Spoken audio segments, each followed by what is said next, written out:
كما صليت على إبراهيم وعلى آل إبراهيم إنك حميد مجيد اللهم بارك على محمد وعلى آل محمد كما باركت على إبراهيم وعلى آل إبراهيم إنك حميد مجيد رب اشرح لي صدري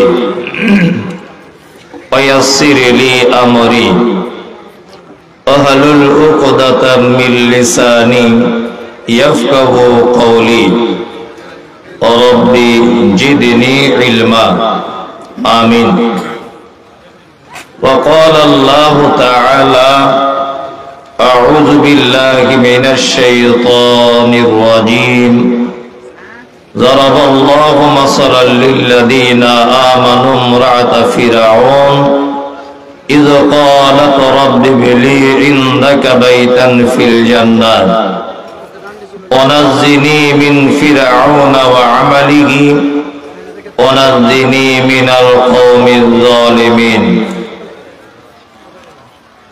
আজকের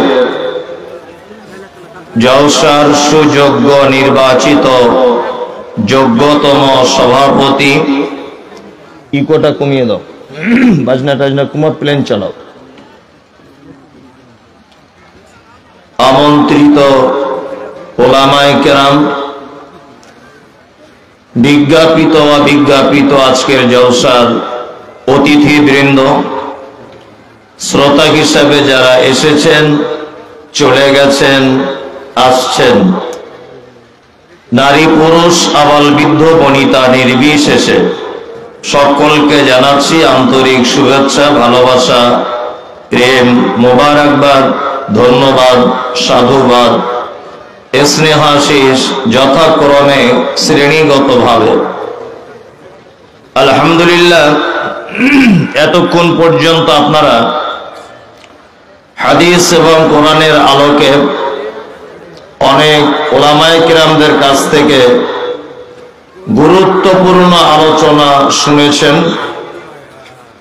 আমি দোয়া করি সেই কাবার মালিকের কাছে যিনি কাউকে বলার কাউকে শোনার কাউকে পরিচালনা করার তৌফিক দান করেছেন।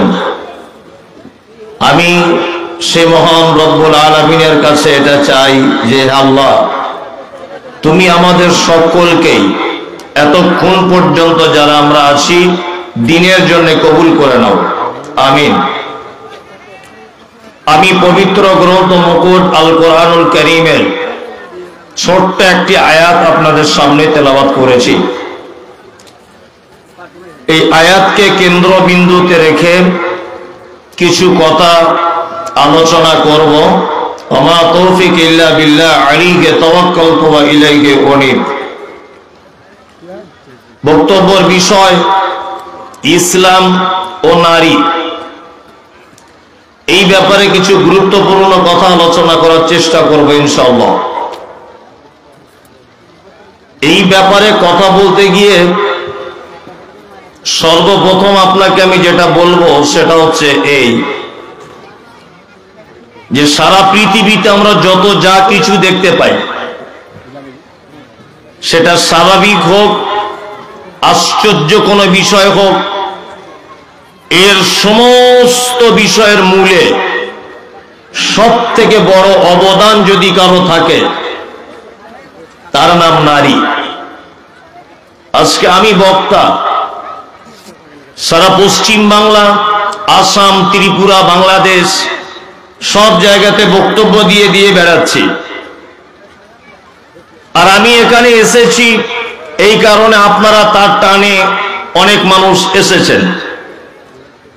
এই যা কিছু এত সুন্দর পরিবেশ যদি আমাকে কেন্দ্রবিন্দু করেই যদি হয় তাহলে ভেবে নিতে হবে যে এর পিছনে একজন নারীর 100% অবদান আছে, সেটা হচ্ছে আমার মা।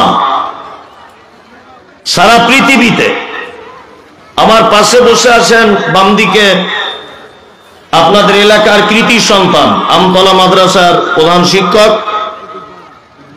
ওনার দায়িত্বে মাদ্রাসাটা চলছে, সমস্ত মাদ্রাসা তিনি প্রধান। এই প্রধানের পিছনে সব থেকে বড় যে অবদান রয়েছে, যে মহান মানুষটি, তিনি হচ্ছেন ওনার মা।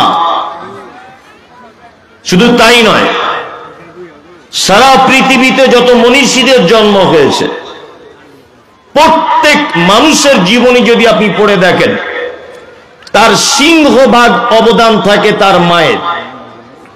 কি বললাম বুঝলেন? ওই জন্য কাজী নজরুল বলেছেন,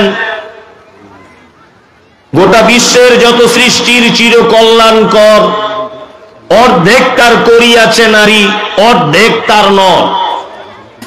সারা পৃথিবীতে আমরা যত যা কিছু দেখি, এর প্রতিটা জিনিসের পিছনে পুরুষের যেমন অবদান রয়েছে নারীরও তেমন। আমি আপনাদের সামনে বক্তব্য রাখবো ইসলামে নারীর মর্যাদা, ইসলাম ও নারী। যদি বলছেন তাহলে কি পুরুষ মানুষদের ব্যাপারে কিছু বলবেন না? আপনি বসুন, তারপরে বুঝতে পারবেন। এক, আল্লাহ সুবহানাহু ওয়া তাআলা মানুষকে পৃথিবীতে তৈরি করেছেন চারটে পদ্ধতিতে। কটি পদ্ধতিতে? চারটে। অনেক কিছু আপনি শিখতে পারবেন, চুপচাপ মেরে বসে থাকুন, জানতে পারবেন অনেক কিছু ইনশাআল্লাহ। এক, মানুষকে তৈরি করা হচ্ছে ফাইন্না খালাকনাকুম মিন তুরাবিন, মানুষকে সৃষ্টি করা হয়েছে মাটির উপাদান দিয়ে। আচ্ছা, আদম আলাইহিস সালামকে তৈরি করা হয়েছে কি দিয়ে? কি দিয়ে? মাটি। হ্যাঁ। আচ্ছা, আপনাদের জানা আছে যে আদম আলাইহিস সালাম ছাড়া পৃথিবীর দ্বিতীয় কাউকে মাটি থেকে বানানো হয়েছে এরকম রিপোর্ট আছে? নাই। নাম্বার দুই, আদম আলাইহিস সালাম জান্নাতের ভিতরে থাকলেন। আল্লাহ সুবহানাহু ওয়া তাআলা জান্নাতের ভিতরে আরাম আয়েশের ভিতরে রাখলেন। জান্নাতের মতো একটা জায়গা, অথচ আদম আলাইহিস সালাম তার ভিতরে উসপিস উসপিস করছে, মানে যেন সুস্থ নেই। ইন্নাল্লাহা আলিমুম বিযাতিস সুদূর, আল্লাহ অন্তরের কথা বুঝে।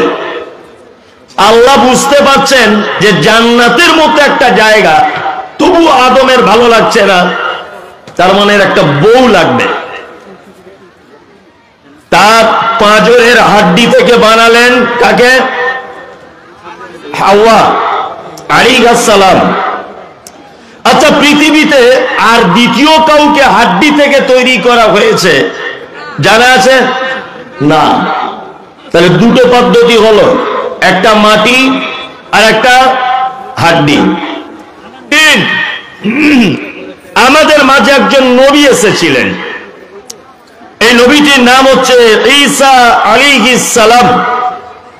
বাপের নাম নাই, বাপ নাই, মায়ের নাম মারিয়াম। আচ্ছা, পৃথিবীতে ঈসা ছাড়া আর দ্বিতীয় কোন মানুষ বিনা বাপে এসেছে জানা আছে? নাই। নাই। তার মানে তিনটা পদ্ধতি বললাম। আর একটা পদ্ধতি হচ্ছে স্বামী আর স্ত্রীর মিলনের ফলে পৃথিবীতে মানুষের জন্ম। এই পদ্ধতিটা আজও পর্যন্ত আছে। আমার আব্বা মা পর্যন্ত ছিল, আমি আমার স্ত্রী পর্যন্ত আছে, আমার বেটা বৌমা পর্যন্ত আছে। এক কথাতে সারা পৃথিবীতে এখন এই পদ্ধতিতেই মানুষের জন্ম হচ্ছে, তাই তো? এইবার একটা কথা বলি, স্বামী স্ত্রীর মিলনের ফলে মায়ের পেট থেকে দুটি লিঙ্গের জন্ম হয়, একটা হচ্ছে পুরুষ আর একটা নারী, তাই না? এইবার আপনাকে আর একটা কথা বলে দিই, একটা মেয়ে বাচ্চা তার মায়ের পেটের ভিতরে যতদিন থাকে, একটা ছেলে বাচ্চা তার মায়ের পেটে ততদিনই থাকে। একটা মেয়ে বাচ্চা তার মায়ের পেটে থাকা অবস্থায় তার মায়ের যে যে অসুখগুলো দেখা দেয় বা মা যে যে কষ্টগুলো পায়, একটা ছেলে বাচ্চাও তার মায়ের পেটের ভিতরে এলে তার মা একই রকমের কষ্ট পায়। মেয়ের পেটে বাচ্চা চলে এলো, ও বমি করছে, পেটে যন্ত্রণা হচ্ছে, ও ভালো খেতে পারে না, ওর মেন্স বন্ধ হয়ে গেছে, ওর গা পা গুলো ফুলছে। ছেলে বাচ্চা মেয়ে বাচ্চার জন্য কি একটাই পদ্ধতি। এইবারে আল্লাহ সুবহানাহু ওয়া তাআলা বলছেন যে আমি মায়ের পেটের ভিতরে আস্তে আস্তে বাচ্চাটাকে বড় করে আল্লাহু আখরাজাকুম মিন বুতুনি উম্মাহাতিকুম, মায়ের পেট থেকে আস্তে করে তাকে টেনে বার করে আনলাম পৃথিবীতে। আনার ব্যাপার আল্লাহ তাআলা বলছেন সুম্মা সাবিলা ইয়াসসারা, মায়ের যখন বাচ্চার প্রসব যন্ত্রণা শুরু হলো আমি মায়ের ডেলিভারি হবার বাচ্চা হবার রাস্তাটাকে ততটাই বড় করে দিই যতটা তার বাচ্চা আসতে সুবিধা হবে। এ ভাষা কার? কার? আল্লাহ। আচ্ছা, এবার একটা কথা এখানে বলে দিই, দুনিয়াবি কথা। এক, আমাদের বর্তমান বাজারে ঝাড়খণ্ডের খবর জানি না, পশ্চিম বাংলার খবর বলছি, 95% নয় 98% মেয়েরা বাচ্চা জন্ম দিচ্ছে এখন সিজারে, দিচ্ছে না? কিন্তু আল্লাহ তো পেটে বাচ্চাটা দিয়েছে। বোঝার চেষ্টা করুন, আল্লাহ বাচ্চা বার হবার জন্য বলছেন সুম্মা সাবিলা ইয়াসসারা, মায়ের জরায়ুর রাস্তাটাকে আমি আল্লাহ প্রশস্ত করে দিই, যতটা বাচ্চা পৃথিবীতে আসার প্রয়োজন হয় ততটা। কিন্তু আজ থেকে 20 বছর 30 বছর আগে কোন মা এই সিজার বলে কোন জিনিসটা বুঝতো না। এখন তাহলে 95% নারী সিজারে বাচ্চা গ্রহণ করছে, জন্ম দিচ্ছে। তার কারণ কি? তার কারণ হচ্ছে এই যে আমরা আমাদের স্রষ্টার উপরে মোস্তানি করে দিয়েছি। এই কারণে যদি বলছেন কেমন করে, আল্লাহ মায়ের পেটে বাচ্চা দিয়েছে, ওটা আল্লাহর দায়িত্ব। বাঘ পেটে বাচ্চা ধারণ করে, গরু পেটে বাচ্চা ধারণ করে, ছাগল পেটে বাচ্চা ধারণ করে, উট পেটে বাচ্চা ধারণ করে। সারা পৃথিবীর যত প্রাণী আছে প্রত্যেক প্রাণী, বেশিরভাগ দুটো একটা প্রাণী যারা ডিম দেয়, বাকি সব পেটে বাচ্চা ধারণ করে। তাদের বাচ্চাটা সঠিকভাবে হয় কি হয় না? আচ্ছা, গরুর বাচ্চা বড় হয়ে জন্মায় না মানুষের বাচ্চা বেশি বড় হয়? কোনটা? গরুর বাচ্চাটা জন্মের সময় মানুষের বাচ্চার থেকে মোটামুটি 4 গুণ তো বড় হবেই। এইটুকু একটা বাচ্চা 2 কেজি 2.5 কেজি জন্ম দিবে, ওর কেন সিজারের প্রয়োজন? আসলে আমরা মানুষ এত বড় মানে মুস্তান, এত বড় বেশি জাননেওয়ালা, মায়ের পেটে বাচ্চা যতটা ওয়েট হবার প্রয়োজন আল্লাহর পক্ষ থেকে ততটা ওয়েট হবে। কিন্তু আমরা অতিরিক্ত ডাক্তার বাড়িতে গিয়ে, অতিরিক্ত পাড়ার মেয়েদের কথাবার্তা শুনে বাচ্চা পেটে থাকা অবস্থায় এত বেশি হাই প্রোটিন খাদ্য খাবার খেয়েছি যে বাচ্চা তার প্রয়োজনের থেকে বেশি পেটের ভিতরে বেড়ে গেছে। কি বললাম বুঝলেন? বেশি বেড়ে গেছে। এই পর্যায়ে ডাক্তারবাবু দেখে মেশিন পত্র দেখে দিয়ে বলছে যে বাচ্চার বাঁচানো যাবে না। কারণ যতটা মায়ের জায়গা থেকে বাচ্চা বার হবার প্রয়োজন তার থেকে বাচ্চা ডবল হয়ে গেছে পেটের ভিতরে, এই জন্য বাচ্চা মারা যেতে পারে। এগুলো ডাক্তারবাবুদের পরামর্শ নয়, পরামর্শ। আল্লাহু আকবার। আল্লাহ তুমি আমাদের মাগুলোকে, আমাদের বোনগুলোকে এই সমস্ত কঠিন কাজ থেকে একটু আসান করে দাও, আমিন। পৃথিবীতে এলো বাচ্চা, এলো 2টি লিঙ্গ, একটা হচ্ছে নারী, একটা হচ্ছে কে? পুরুষ। একটা নারী মায়ের যে রাস্তা দিয়ে পৃথিবীতে আসে, একটা পুরুষ মায়ের যে রাস্তা দিয়ে পৃথিবীতে আসে, একটাই রাস্তা। এখন পৃথিবীতে জন্ম হওয়ার পর 7 দিন বয়স হলো। কতদিন? 7 দিন। 7 দিনের বেলায় আল্লাহ নবী সাল্লাল্লাহু আলাইহি ওয়াসাল্লামের হাদিস যে তুমি তার সুন্দর একটা নাম রাখো। কি বললাম বুঝলেন? মেয়ে হলে ভালো নাম রাখুন, ছেলে হলে ভালো নাম রাখুন। ছেলে হলে ভালো নাম আব্দুল্লাহ, আব্দুর রহমান, এটা হচ্ছে আল্লাহর নিকটে সব থেকে প্রিয় নাম। সোশ্যাল মিডিয়াতে আমাকে নিয়ে প্রচন্ড গালাগালি করছে কিছু আলেম ওলামারা, কারণ আমি বলেছি ইসলামে কয়েকটা নাম রাখা চলবে না। শায়েখ বসে আছেন, যোগ্য আলেম, প্রয়োজনে উনি ব্যাপারটা পরে ব্যাখ্যা করবেন। আমি বলেছি জাহাঙ্গীর নাম রাখা যাবে না, শাহজাহান নাম রাখা যাবে না, গোলাম রসুল নাম রাখা যাবে না, গোলাম নবী নাম রাখা যাবে না, গোলাম মাহবুদ নাম রাখা যাবে না, ইয়াসিন, তহা, এই সমস্ত যত শব্দ কোরআন মাজিদে এসেছে এইগুলোকে বলা হয় হুরুফে মুকাত্তাআত, বাংলাতে বলা হয় বিচ্ছিন্ন অক্ষরমালা। আপনি আপনার বাচ্চাকে একটা নাম রাখুন, নামের অর্থটা যেন ভালো হয়। ভালো করে বোঝার চেষ্টা করবেন।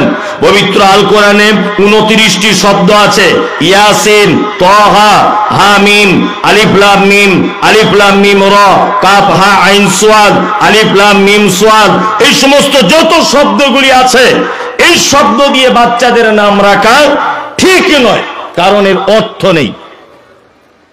আমি ফতোয়া দিচ্ছি না, কিন্তু ফতোয়া আলাদা। এই সমস্ত নাম ইসলাম সমর্থন করে না। যদি বলছেন মৌলভী সাহেব আমার নাম শাহজাহান, শাহজাহান নাম রাখা চলবে না। যদি বলেন আমার এখন বয়স 30 বছর, আমি কি করব? 30 বছরে আপনি আকিকা দিয়ে নাম চেঞ্জ করে দেন। 30 বছরই কাল সকালে আপনি আকিকা দিয়ে দেন, একটা আবার দিয়ে নাম চেঞ্জ করে দেন। কারণ আল্লাহ কিয়ামতের দিন প্রত্যেক ব্যক্তির সুন্দর নাম ধরে তার কাছে ডাকবেন। বেটার নাম রেখেছে ফিটু, নাম রেখেছে ফটিক, এসব নাম আছে না? আছে ভর্তি এসব ঝাড়খণ্ড আর বাংলাতে। না হিন্দু নাম, না মুসলিম নাম, না তেলেগু। ও কোন ভাষা ফটিক ফিটু এটা বোঝাই বড় মুশকিল। কোন ভাষা যে ওর নামটা রেখেছে? আল্লাহু আকবার। সুন্দর নাম রেখে দেন। এইবার আপনাকে বলছি, এই নাম রাখা পর্যন্ত আর মায়ের পেট থেকে বার হওয়া, মায়ের পেটের ভিতরে থাকা, এই সমস্ত যত কথা বললাম, নারী পুরুষের কোনো ডিফারেন্স আছে? আছে? নাই। চলুন, 7 দিনে শুধু নাম রাখলে হবে না, আকিকা দিয়ে দিতে হবে। ছেলে হলে 2টো বকরি দিয়ে দেন, মেয়ে হলে 1টা বকরি দিয়ে দেন। গরিব মানুষ দিতে পারছেন না টোটালি, ছেলে হয়েছে 1টা বকরি দিয়ে দেন, তাতে কোনো সমস্যা হবে না। কি বললাম বুঝলেন? 7 দিনের দিনেই আকিকা দেওয়া লাগবে। যদি বলছেন মৌলভী সাহেব আমার অবস্থা খারাপ, দিতে পারেনি, এই একটা ছাগলের দাম কত? 2000 টাকা ছাগল মিলে যায়, 3000 টাকা ছাগল মিলে যায়। তোমার স্ত্রীকে আজকে রাতে বাচ্চা পেটে এসে কালকে সকালে হয়েছে নাকি? 8 মাস 9 মাস ওর পেটে বাচ্চা ছিল। 8-9 মাস তুমি প্রত্যেক দিন 20 টাকা করে যদি এক জায়গায় সাইড করে করে রাখতে, আকিকা দিতেও পারতেন কি পারতেন না? পারতেন।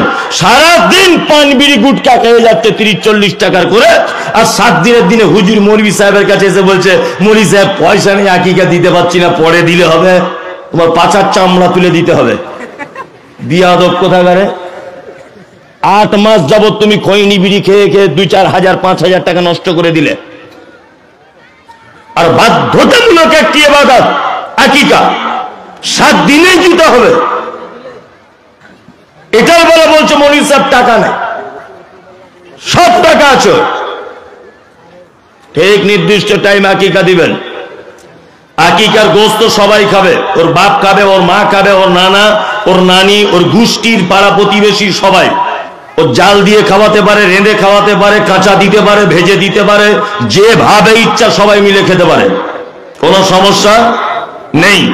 চলুন, আকিকা দেওয়া হয়ে গেল। আস্তে আস্তে ছেলে মেয়ে দুজনা বড় হয়ে গেল। বয়স হলো কত? 7 বছর। কত বছর? 7 বছর। মুহাম্মদ সাল্লাল্লাহু আলাইহি ওয়াসাল্লাম তিনি বলছেন, তুমি তোমার বেটা আর বেটিকে নামাজের আদেশ করো। কি বললাম বুঝলেন? আপনাকে এবার একটা কথা বলছি, জন্ম হয়েছে এই পর্যন্ত তাদের ভাই বোনের কোন রকমের ডিফারেন্স কিছু আছে না। এইবার শরিয়াতের কিছু ডিফারেন্স আছে, নিয়ম কানুন নারী এবং পুরুষের, আপনাকে বলে দিয়ে যাচ্ছি। 7 বছর বয়স হলো, বাপ মসজিদে যাবে, আজান দিবে, মুয়াজ্জিন হাইয়া আলাস সালাহ, বাপ তার বেটাকে ধরে মসজিদে নিয়ে যাবে আস্তে আস্তে করে। বাপ বেটাকে নিয়ে যাবে, দাদু পোতাকে ধরে মসজিদে নিয়ে যাবে। আর ওর মা কি করবে, বাড়িতে নামাজ পড়বে আর বেটিটাকে ওর পাশে রেখে দিবে, দিয়ে আস্তে আস্তে করে নামাজের ট্রেনিং শেখাবে ওকে। কতদিন শেখাবে? 10 বছর বয়স পর্যন্ত। 10 বছরের পরে নামাজ ওর জন্য ফরজ। বোঝার চেষ্টা করবেন, 10 বছরের পরে নারী পুরুষ দুজনারই নামাজ কি ফরজ। আপনার বেটাকে নিয়ে যান মসজিদে, ও তো নিজেই নামাজ পড়ে না, তাই না? ও নিজেই নামাজ পড়ে না। আবার আমাদের পাড়া গ্রামের মসজিদের ইমাম সাহেব ভাইরা বা মসজিদের কিছু মুসাল্লি বয়স্ক যারা বাচ্চা কাচ্চাদের মসজিদে নিয়ে গেলে খুব রাগে না? বাচ্চাটা গিয়ে ওর কাজ কি, ও তো নামাজ পড়া বুঝে না, ও সবার সামনে দিয়ে ছুটবে, পাখা চলছিল সুইচটা অফ করে দিবে, ও কখনো কখনো জোরে জোরে চিল্লাবে মসজিদের ভিতরে। আর কিছু লোক কি বলে, কেন বাড়িতে রেখে আসতে পারো না, সবসময় মসজিদে আসতে হবে। এই আপনি মানা করার কে? আপনার মানা করার কোনো রাইট নেই, আছে? কোনো রাইট নেই, কারণ ও আগামী দিনে মুসল্লি তৈরি হতে যাচ্ছে। কি বললাম বুঝলেন? আগামী দিনের মুসল্লি তৈরি হতে যাচ্ছে, ওকে বাড়িতে রেখে আসা যাবে না। যখন নামাজ পড়তে মসজিদে আপনি যাবেন, আপনার বেটাকে হাতে করে কি নিয়ে আসবেন, বেটি তার মা শেখাবে। চলুন, আস্তে আস্তে আস্তে আস্তে আস্তে আস্তে করে বড় হচ্ছে, নামাজ ফরজ হয়ে গেছে। 10 বছরে যদি নামাজ না পড়ে, ওকে মাঝে মধ্যে মারো, ও প্রয়োজনে রাগ করে বাড়ি থেকে বার করে দাও, বিছানাপত্র আলাদা করে দাও, হাঁড়ি হন্ডা আলাদা করে দিয়ে ওকে ভয় দেখাবার বলো, এই তুমি যদি নামাজ না পড়ো তাহলে তোমার সংসার থেকে আলাদা করে দেওয়া হবে, ভয়ে যাতে ও নামাজটা ধরে, তাই না? এবারে বলি, আস্তে আস্তে বড় হয়ে গেল, দুজনার বিয়ের বয়স হলো, বিয়ের বয়স হয়েছে ছেলেটারও মেয়েটারও, তাই না? চলুন, বিয়ের সময়তে ছেলেটা দেখতে পাওয়া যায় শ্বশুর একটা সোনার আংটি দিয়েছে, পরে ঘুরছে, পুরুষ মানুষ। বলুন তো, সোনার আংটি পুরুষ মানুষের পরা জায়েজ না না জায়েজ? জায়েজ না জায়েজ? অনেক জনাই তো পড়ে থাকে, থাকে না? শ্বশুর দিয়েছে। আর একটা কাপড়, রেশমের কাপড়, যারা বিয়ের সময়তে পাঞ্জাবি পরে যান, এমনি দিনে পাঞ্জাবি পরে না, এমনি দিনে মৌলভী সাহেবদের দেখতে পারে না, এমনি দিনে ইমাম সাহেবদের দেখতে পারে না, এমনি দিনে আমতলা ঘের মাওলানার সঙ্গে দেখতে পারে না, কিন্তু বিয়ে করার সময়তে ভ্যাগ করে মৌলভী সাজে। আপনাদের এখানকার ছেলেরা করে না, বিয়ের সময়তে পাঞ্জাবি টুপি পরে যায় না বিয়ে করতে? কেন জিন্স প্যান্ট পরে যাও? মানে তখন মৌলভীর মতো ভ্যাগ ধরেও বড় পাঞ্জাবি পরে এমন করে যাবে, মনে হচ্ছে আব্দুল কাদের জেলানি আসছে বিয়ে করতে।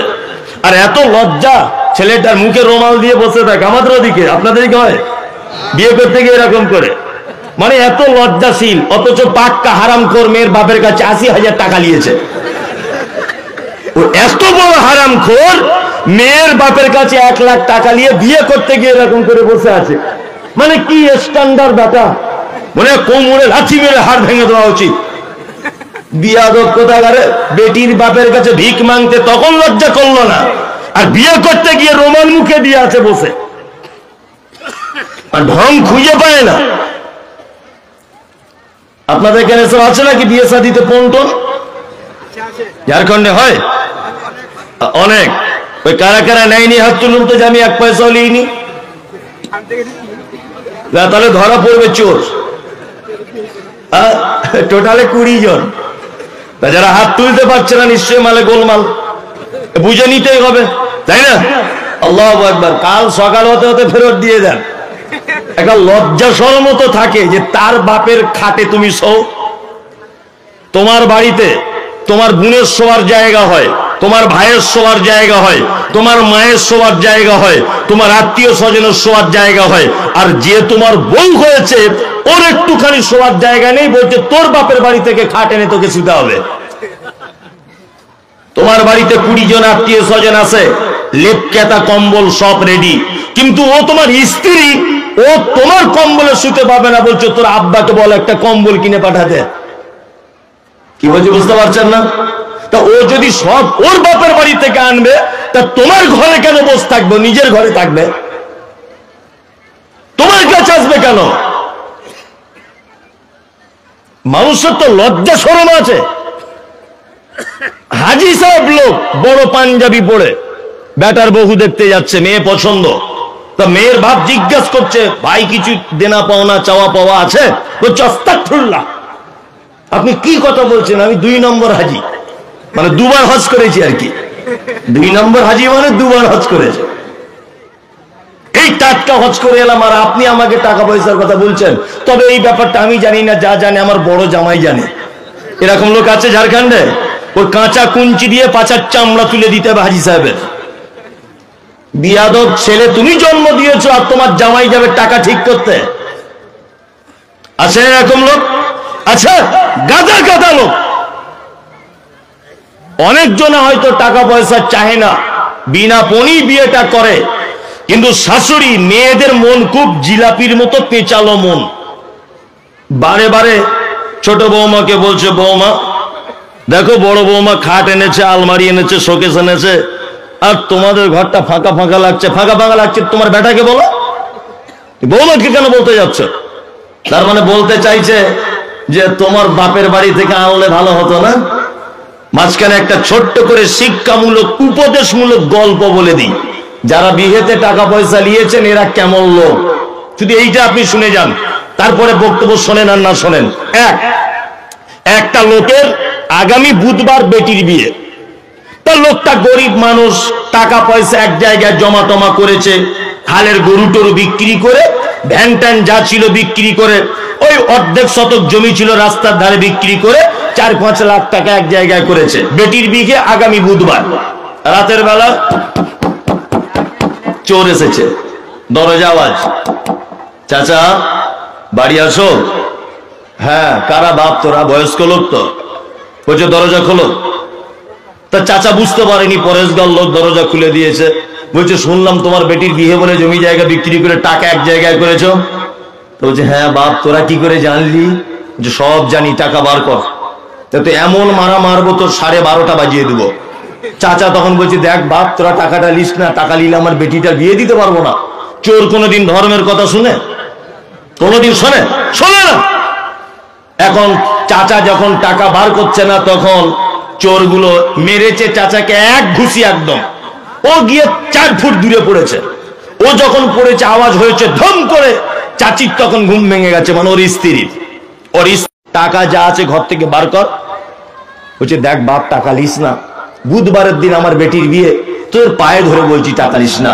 চোর কোনোদিন ধর্মের কথা শোনে? শোনে না।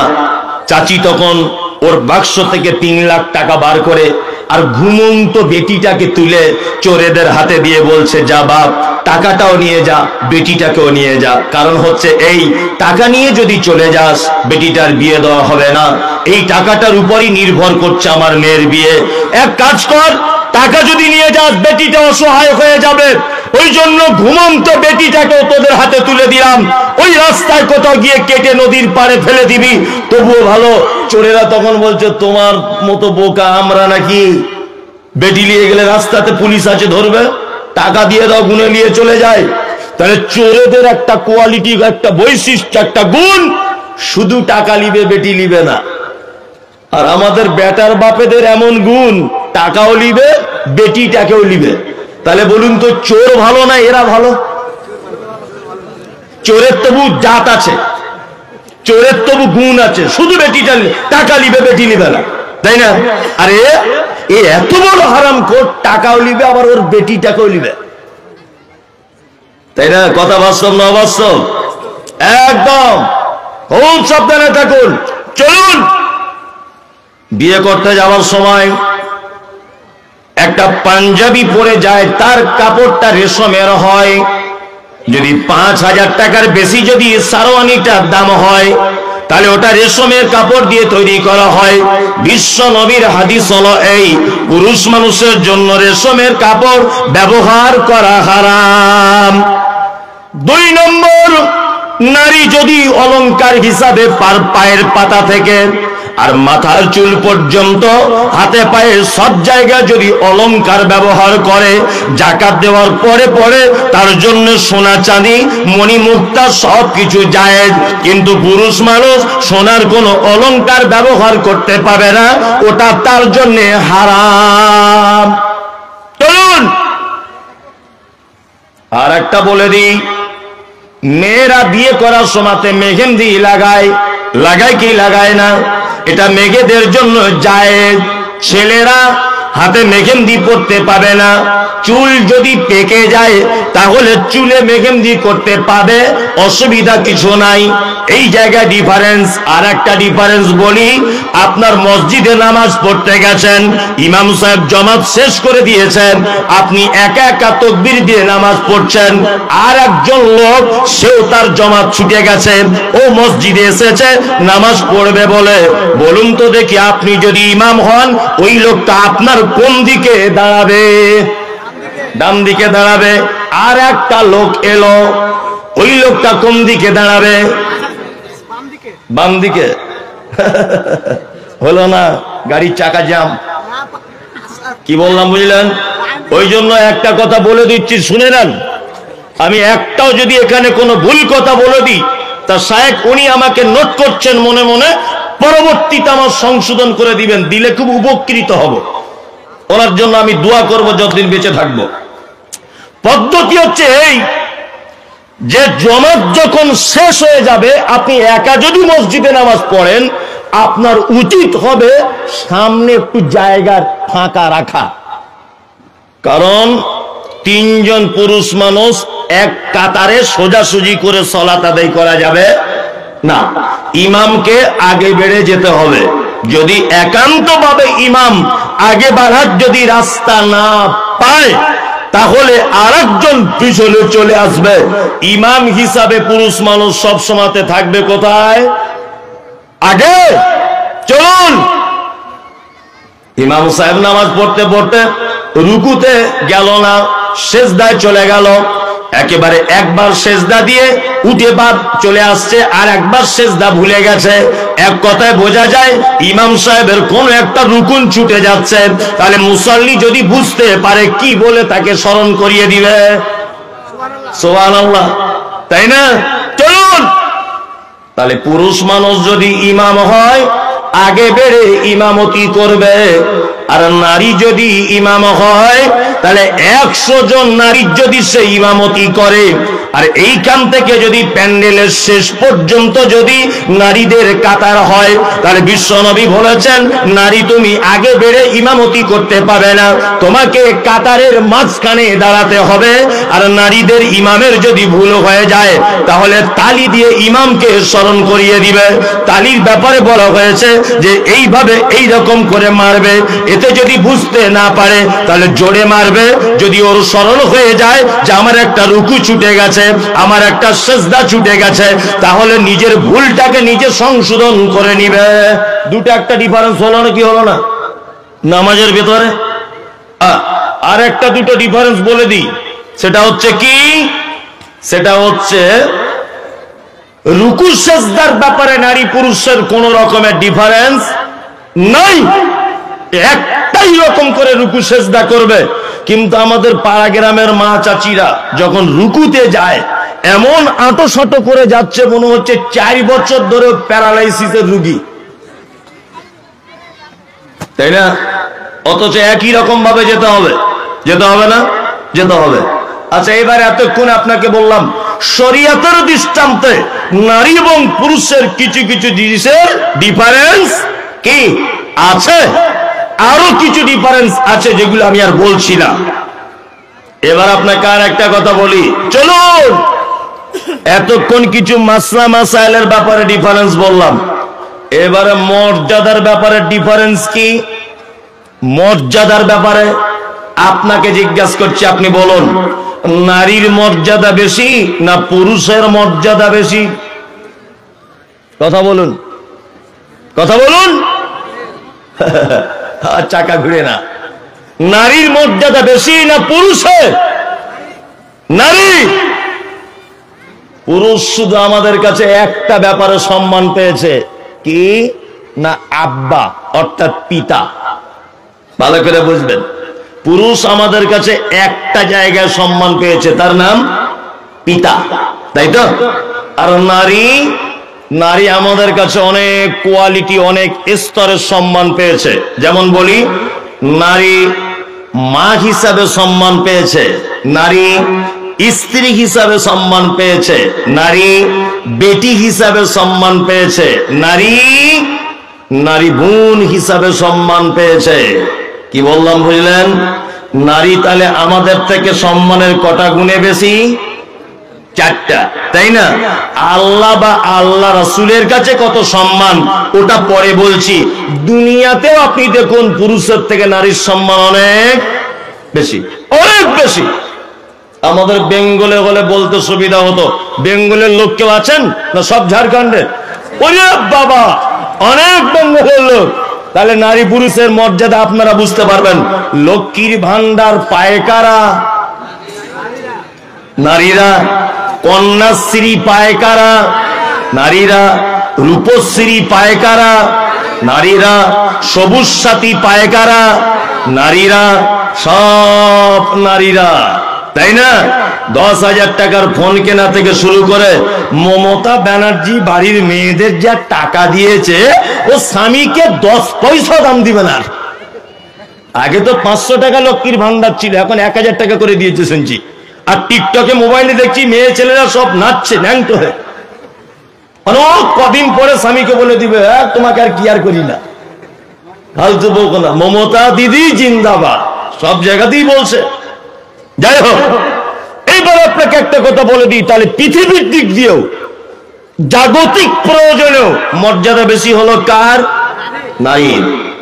আর একটা কথা বলি, আমি স্কুলের হেডমাস্টার ছিলাম। মাস্টার মশাইটা আছে মনে হয়, ওই তো মাস্টার মশাই পিছনে বসে আছে, তো উনি ভালো বলতে পারবেন। যদিও উনি ঝাড়খণ্ডের মাস্টার, ওই জন্য জানি না, উল্টো পাল্টা নিয়ম হতেও পারে।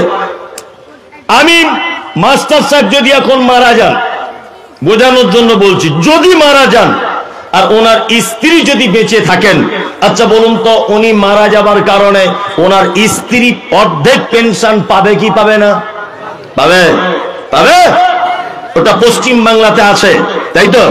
এইবার বলছি, মাস্টার মশাইয়ের স্ত্রী যদি চাকরি করতেন, উনি যদি মারা যেতেন, মাস্টার পেত? পেত? পেতে? আপনাদের এখানে হয়? ও, মানে বউ মারা গেলেও তাহলে স্বামী পেনশন পায়? ও, কিন্তু বেঙ্গলে পায় না। পায় বেঙ্গলে? জানি না, আমার এটা তো জানার বাইরে ছিল। আমি তো আজ কাল পর্যন্ত জানতাম পেত না। যাই হোক, যে কথা বলছিলাম, আর একটা কথা আপনাকে বলে দিই, সেটা হচ্ছে এই, আমি এখন পাপ করেছি মারাত্মক, মারাত্মক পাপ করেছি। আচ্ছা বলুন তো, আমার পাপ আমার আমলনামাতেই রাখা হবে না ট্রান্সফার করে দেওয়া হবে আমার বইয়ের আমলনামাতে? আমার আমলনামাতেই থাকবে। এবার আপনাকে বলছি, আপনার স্ত্রী, আপনার বিবাহিত স্ত্রী, ও পর্দা টর্দা কিছু করে না, পর্দা না করলে পাপ হয় কি হয় না? হয়। বলুন তো, ও যদি পর্দা না করে তাহলে এই পাপ হবে কার?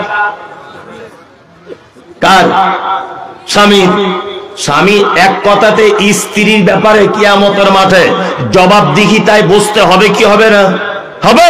তার মানে বোঝা যায় সব ব্যাপারই তো ওদের অধিকার বেশি, বেশি না? চলুন, আমরা শুধুমাত্র মেয়েদেরকে একটা কথা বলে পাগল করে দিয়েছি, এই বেশি ফটর ফটর করবি না, তোর জান্নাত আমার পায়ের তলায়। আমি যা করব করব, তোর জান্নাত যদি পেতে চাস আমার পায়ের তলায় তোর জান্নাত। আর ও মেয়ে ছেলে মানুষ বুঝে না, ও ভয়ে থরথর করে কাঁপছে, যে মাল হারিয়ে যাবে, মানে জান্নাত। বেশি বাবা কথা বলে দরকার নেই, যা পারছে করুক। আমি মমতাজুল ইসলাম বলছি, স্বামীর পায়ের তলায় জান্নাত এটা মিথ্যা কথা। স্বামীর পায়ের তলায় জান্নাত নেই। রাসূল সাল্লাল্লাহু আলাইহি ওয়াসাল্লামের হাদিস এইভাবে এসেছে, আল্লাহ রাসূল বলছেন, আমি যদি কাউকে সিজদা করার অনুমতি যদি দিতাম তাহলে স্ত্রী লোকদেরকে বলে দিতাম তারা যেন তার স্বামীর পায়ে সিজদা করে, কিন্তু আল্লাহ রাসূল আদেশ করেন নেই। চলুন এইবারে একটা করে আপনাকে বলি ওদের মর্যাদাটা কতটা। প্রথমে বলি মেয়ে হিসাবে মর্যাদা কত বলবো, বলে দিই। আম্মা জান আয়েশা বলেন, আমি বাড়িতে বসে আছি, একজন মহিলা দুটি কন্যা সন্তানকে নিয়ে আমার বাড়িতে এলো, আমার বাড়িতে কিছু চাইলো। আমাদের বাড়িতে একটা খাজুর ছিল, খাজুরটা আমি মহিলাটিকে দিলাম। মহিলাটি নিজে খাজুরটা না খেয়ে খাজুরটা মাঝখান থেকে চিড়ে দিয়ে মাঝখান থেকে ভাগ করে দুটি কন্যা সন্তানের মাঝখানে বিলি বন্টন করে দিল। আল্লাহ রাসূল বাড়িতে এলেন, বিশ্ব নবীর বিবি আয়েশা বলছেন, ইয়া রাসূলুল্লাহ, আজকে একটা চমৎকার ঘটনা ঘটে গেল। ঘটনা হলো এই যে একজন মহিলা ভিখারিনী আমাদের বাড়িতে এসেছিল, দুইটা কন্যা সন্তানকে নিয়ে, আর কিছু সে চেয়েছিল। আমি তাকে খাজুর একটা দিলাম, খাজুর মাঝখান থেকে চিড়ে দিয়ে ও দুইজনের মাঝখানে বিলি বন্টন করে দিল। বিশ্ব নবী বলছেন, আয়েশা রে, পৃথিবীতে যদি কোনো গার্জেন যদি তার কন্যাকে নিয়ে যদি বিপদগ্রস্ত হয়, বিবাহের জন্য হোক, রুজির ব্যাপারে হোক, পাড়া প্রতিবেশীর কাছে হোক, শিক্ষার ব্যাপারে হোক, যে কোনো ব্যাপারে একটা গার্জেন যদি তার বেটিকে নিয়ে যদি বিপদে পড়ে যায়, তাহলে দয়ার নবী বলেছেন, আমি আর ওই গার্জেন জান্নাতের ভিতরে এইভাবে থাকব। এইটা বলার পরে মধ্যমা আর তর্জনী আঙুল, দুটো আঙুলকে এক জায়গায় জমা করে দিয়ে নবীজি বলছেন, আমি আর ওই কন্যার পিতা জান্নাতের ভিতরে এইভাবে থাকব। এই আপনাকে সোশ্যাল মিডিয়াতে আবার আমি বলে দিয়েছি, এর আগেও আবার বলছি, ইমাম শাফিঈ বলছেন, ইমাম শাফিঈর একটা উক্তি হচ্ছে এই, ইমাম শাফিঈ রাহিমাহুল্লাহ তিনি বলছেন, সন্তান এটা আল্লাহর পক্ষ থেকে নিয়ামত, নারী হোক বা পুরুষ হোক। তবে ইমাম শাফিঈ তারপরে বলছেন যে বেটা হচ্ছে নিয়ামত আর বেটি হচ্ছে কি কল্যাণ। কল্যাণ, বেটা আল্লাহর নিয়ামত আর বেটি কল্যাণ। আচ্ছা এবার আপনাকে বলছি, বলুন তো আল্লাহ নিয়ামতের হিসাব নেবে কি নিবে না? চোখ যেটা দিয়ে আপনি দেখেন, আল্লাহ এর হিসাব নিবে কি নিবে না? আপনি যে জিভ দিয়ে কথা বলেন, এর হিসাব হবে কি হবে না? হবে। আপনি যে হাত, এটা আল্লাহর নিয়ামত, এই হাতের হিসাব হবে কি হবে না? হবে। কিন্তু কল্যাণ, কল্যাণ মানে নেকি বহনকারী কাজ। তার মানে ইমাম শাফিঈ বোঝাতে চেয়েছেন যে যে বাড়িতে বেটি থাকে, যে বাড়িতে কন্যা সন্তান থাকে, ওই বাড়িতে যেন কল্যাণ আর নেকি বহন করা হয়। ওই জন্য আপনাকে বলছি, বাজারের সব থেকে দামি খাবার আপনার বেটিকে খাওয়াবেন। বাজারের সব থেকে দামি জামাটা আপনার বেটির জন্য কিনে আনবেন। বাজারের সব থেকে দামি জুতা আপনার বেটিকে এনে দেবেন। আপনার বেটি যা চাইবে, শরীয়ত বিরোধী যদি কিছু না হয়, তার পিছনে আপনি খরচা করুন। কারণ আপনার থেকে ভাগ্যবান পুরুষ আর কেউ আছে যে আপনি এই বেটির কারণে নবীজির সাথে জান্নাতে থাকবেন? 4 বার হজ করেছেন, 20 লাখ টাকা খরচা, নবীর সাথে জান্নাতে থাকবে কথা হাদিস কোরআনে নাই। বোঝার চেষ্টা করুন। মাদ্রাসায় দান করেছেন 5 লাখ, নবীর সাথে জান্নাতে থাকার সৌভাগ্য আপনার হয়নি। কি বললাম বুঝলেন? কিন্তু আপনার যদি বেটি যদি থাকে, আর ওইটাকে যদি আপনি ভালো করে লালন পালন যদি করেন, পর্দার সঙ্গে যদি চালান, দিনের যদি তালিম দেন, এই পর্যন্ত যে তার স্বামীর কাছে পৌঁছানো পর্যন্ত, তার স্বামীর কাছে চলে গেলে দায়িত্ব তার স্বামীর। আপনি যদি তার স্বামীর কাছে যাওয়া পর্যন্ত তাকে যদি পর্দা করে রাখতে পারেন, তাকে যদি দিনের তালিম দিতে পারেন, তাকে যদি ভদ্রতার শিক্ষা যদি আপনি দিতে পারেন, অবশ্যই আপনার এই বেটি আপনাকে নবীর সাথে জান্নাতে মিলিয়ে দিবে। অনেকজন আছে যে বেটি হয়েছে বলে 3-4টে বেটি বলে শাশুড়ি ওর বেটাকে বলছে, বললাম তখন ফটিকের বেটিকে বিয়ে কর, আমার কথা শুনিসনি তো, লে সামলা এবার 3টে বেটি, এর পেটে বেটা ছেলে নাই। শাশুড়ি বলছে, কি কাকে বিয়ে করেছিস, এর পেটে বেটা ছেলে নাই? হ্যাঁ, অনেক বৌমারা 4টে-5টা বেটি জন্ম দিয়েছে বলে সংসারে অশান্তি হচ্ছে, হয় না? হয়। আল্লাহু আকবার। সংসারে অশান্তি। অশান্তি কেন? অশান্তি এই কারণে যে বেটি জন্ম দিয়েছে বলে। আসলে হচ্ছে গাধা, ও স্বামী আস্ত বড় গাধা, ও বুঝে না কিছু। আরে বেটি মানে তো সাংঘাতিক ব্যাপার। আপনার থেকে ভাগ্যবান বাপ আর কেউ আছে যে আপনি নবীর সাথে জান্নাতে থাকবেন? কখনোই আপনার স্ত্রীকে কটু কথা বলবেন না। কি বললাম বুঝলেন? শাশুড়ি যারা আছেন এখানে, আপনারা ভালো করে জেনে যান, বৌমা পর পর 4টে বেটি ছেলে জন্ম দিয়েছে বলে বৌমার সঙ্গে উল্টো পাল্টা ব্যবহার করবেন কে না। চলুন আর একটা কথা বলে দিই, নারী আমাদের কাছে একটা উপাধি পেয়েছে, তার নাম মা। নারী মানে কি? হ্যাঁ, মা। মায়ের মর্যাদা আছে তো ইসলামে? আছে? পায় মর্যাদা? পায়। আল্লাহু আকবার। এই কনকনে শীতে তোমার আব্বার পোশাক দেখলে বোঝা যাবে তুমি কেমন ভদ্র বেটা। এই পৌষ মাসের কনকনে শীত পার হয়ে গেল, তোমার মায়ের পরনের চাদরটা দেখলে বোঝা যাবে তুমি কত ভদ্র বেটা, তাই না? 3 ভাই পালা সিস্টেমে আব্বা মা ভাত খায়, ঘরের দরজা লাগিয়ে তুমি তোমার বউ বেটি খাসির মাংস দিয়ে ভাত খাচ্ছ, আর তোমার ছোট ভাইয়ের আর্থিক অবস্থা খারাপ, তোমার মা তার কাছে পালি হিসাবে ভাত খাচ্ছে, পালা হিসাবে, তার বাড়িতে ডাল আর আলু ভর্তা, আর তুমি খাসির মাংস বউ ছেলে নিয়ে দরজা লাগিয়ে খাচ্ছ। খাসির মাংস খাওয়া বৈধ হবে তো? হবে তো? হবে না। টাকা বেশি হয়েছে ওই জন্য পাকুড়ে বাড়ি করেছে, গগন পাহাড়ি তার ভালো লাগে না।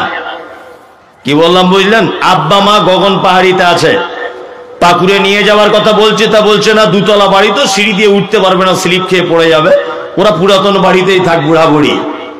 আর ও পাকুড়ে 2তলা বাড়ি করে ওখানে বসবাস করছে। জান্নাত যাওয়া যাবে তো? আমি 2-3টে মানুষের জান্নাতে যাওয়া বড় কঠিন, খুব কঠিন, বড় কঠিন, আমি বলে দিয়েছি। তার মধ্যে এক, বাপ মায়ের সঙ্গে যারা অসৎ ব্যবহার করে এদের জান্নাতে যাওয়া কঠিন। আর আমি, এটা হাদিস কোরআন নয়, বাস্তব চিত্র তুলে এবং সমাজে ঘুরে আমি একটা জিনিস দেখেছি, সেটা হচ্ছে এই যে যে সমস্ত মসজিদে ইমাম সাহেবরা ইমামতি করে, ইমামতি, কালকে ওই নিনহা বলে একটা রামপুরহাট এলাকায় প্রোগ্রাম করতে গেছিলাম, একজন ইমাম সাহেব, আল্লাহর কসম, আল্লাহর কসম, আল্লাহর কসম, আমি ফোন নাম্বার দিয়ে দেবো, আপনি কথা বলে নেবেন, আমি নাম বলবো না কোথাকার ইমাম সাহেব, উনি বলছেন 26 বছর ইমামতি করছে, আমার 6,500 টাকা বেতন। 26 বছর। এইরকম মসজিদের যারা কমিটিতে আছে এখনো 7,000 টাকা, 6,500 টাকা হেড মাওলানার ইমামের বেতন। এই কমিটি যারা থাকবে সব কিয়ামতের দিন আসামির কাঠগড়াতে দাঁড়িয়ে যাবে, কারণ এরা অবিবেচক। আপনাদের ঝাড়খণ্ডের মাটির কথা বলছি, ঝাড়খণ্ডের এসব ঘটনা আমাদের সঙ্গে ঘটে। যদি বলছেন যত ঘটনা আপনার চোখেই পড়ে, আর আপনার চোখেও পড়ে, আপনি এরকম বলার জায়গা পান না। তাই ঝাড়খণ্ড পাকুড়ি স্টেশনের পাশে গত বছরে জলসা করছি, ইমাম সাহেব পৌষ মাসের কনকনে শীতে, নাম বলবো না জায়গাটার, বললে ওই গ্রামের লোক অপমান হবে, ঘরের দরজা লাগিয়ে দিয়ে আমাকে বলছে যে মৌলভী সাহেব আমার 9টা ছেলে মেয়ে, 9টা। তাই বললাম কত পান? বলছে 6,500 টাকা বেতন। আমাকে বলছে, আল্লাহর কসম করে বলছি সাহেব, যে আমি আমার শীতকালে ছেলে মেয়েদের জামা কাপড় কিনে দেবো এরকম একটা পরিস্থিতি পাচ্ছি না। কমিটিকে এতবার বলছি তবুও কমিটি কথাবার্তা শোনে না। লাস্টে আমি এটা বলতে চাইনি, সামাজিক অবস্থা খারাপ বুঝে বলছি, আমি আমার পকেট থেকে 3,000 টাকা আজ থেকে 1-1.5 বছর আগে ওনাকে দিয়ে বললাম যে মৌলানা আপনি আপনার জামা কাপড় ছেলে মেয়েদের এই টাকার ভিতরে যেটা হবে সস্তার দামে একটু কিনে দিবেন, আমার পক্ষ থেকে হাদিয়া। মনে মনে বলছে এই মসজিদে মার্বেল পাথর লাগিয়েছে, একটা লোকই পাথর দিয়েছে, একটা লোক 1,70,000 টাকা খরচা করে মার্বেলের পাথর লাগিয়ে দিয়েছে। যে মার্বেলের পাথর লাগিয়েছে ওই মসজিদে 1,70,000 টাকায় নেকি হয়তো পাবে, কিন্তু কিয়ামতের দিনে সামাজিক ভাবে তাকে বিচারের কাঠগড়াতে দাঁড় করানো হবে। 1,70,000 টাকা মসজিদে দিয়ে তুমি বিশাল কিছু করে দিয়েছ, অথচ ওই মসজিদের ইমাম সাহেব ধুক ধুক ধুক ধুক করে ঢুকছে, আর তুমি ওই মসজিদের ইমামের পিছনে নামাজ পড়ছো 7,000 বেতনে। নামাজ হচ্ছে তো? হচ্ছে তো? আমি শুধু এটা মনে মনে ভাবি যে ইমাম সাহেবরা তোমার বাড়িতে রাতে চুরি করতে যায়নি, এটা তোমার কপাল ভালো, কপাল ভালো তোমার। ইমামতি করছিলাম হুগলি জেলাতে, মাদ্রাসা থেকে পড়ে এসে নতুন, তা ইমামতি করছি, এটা আমি গল্প নয় অরিজিনাল। তখন বেতন দিত আমার 2600 টাকা। তা 2600 টাকা বেতনটা সভাপতিকে শুধু বলি একটু বেতনটা বাড়ান না, বেতন বাড়ান। তখন আমি দাড়ি টাড়ি একটু কাটতাম, যেটা সত্যি সেটা সত্যি বললাম, একটু মানে সেফ সুপ করে ছোট করে রাখতাম, মাদ্রাসা থেকে নতুন পড়ে এসেছি। তা সভাপতি সাহেব শুধু আমাকে বলতো আপনার সব ভালো, বক্তব্য টক্তব্য সব ভালো, গলা সুর ভালো, আপনার দাড়ি কেন বাড়ে না? যে বেতন যেদিন বাড়বে সেদিন বাড়বে। 2600 বেতনে আবার কত বড় দাড়ি নিবে? হ্যাঁ, যে রেখেছি আলহামদুলিল্লাহ বড় না। ও শুধু আমার কাছে এসে খুচুর খুচুর করে, বলছে আমার ছেলের চাকরি পরীক্ষা দিতে গেছে, একটু দোয়া করবেন, একটু দোয়া করবেন। তা আমি বলছি কি দোয়া করব? বলছে যেন চাকরিটা হয়ে যায়। আমি বেতন কত হবে হয়ে গেলে? বলছে জয়েন করলেই 40,000। জি তাই? বলছে হ্যাঁ। ঠিক আছে দোয়া করে দিব যে আল্লাহ আপনার বেটার চাকরি দিক, তবে বেতন যেন আমার মতো হয়, যে চাকরি হোক। তখন সভাপতি বলছি কেমন দোয়া? 2600 টাকা কি আর চলে? আমি তাহলে চলে না মানে? তো আমার চলে, তো আপনার বেটা চলবে না কেন? বলছে আপনাদের বরকতের টাকা। তাহলে এক কাজ করো, 40,000 আর 2600 এই মাসে পাল্টাপাল্টি করে নাও, বরকতেরটা তুমি নাও আর ওইটা আমাকে দাও, দেখি কেমন লাগে। মানে আমরা সব জায়গাতে ভালো বুঝি, সত্যি আমার খুব খারাপ লাগে, খুব কষ্ট হয় মনের দিক দিয়ে, খুব কষ্ট হয়। कुछ लोग दुनिया में ऐसे हैं जो तन्हाई में रोते आदमी के सामने हंसते। কিছু লোক পৃথিবীতে এমন আছে যারা লোকের সামনে সমাজের মানে চক্ষু লজ্জাতে সবার সঙ্গে হেসে হেসে কথা বলে, কিন্তু তারা একা একা ঘরের দরজা লাগিয়ে জানালা লাগিয়ে ডুকরে ডুকরে কাঁদে। তার নাম ইমাম। যারা দায়িত্বে আছেন এখানে, যারাই দায়িত্ব আছেন মসজিদের, আপনাদের কাছে অনুরোধ ব্যাপারটা বিবেচনা করা, অবশ্যই বিবেচনা করুন। একটা মাদ্রাসার সাইকুল হাদিস বেতন তার 12,000 টাকা, ভাবতে পারা যায়? আপনার ছেলে ABCD পড়ে, প্রত্যেক মাসে বেতন তার 500 টাকা। মাসে পড়ায় কতদিন? 17 দিন পড়ায় মাসে। আর আপনার বাচ্চাকে কোরআন মাজিদ শেখায় আপনার মসজিদের ইমাম।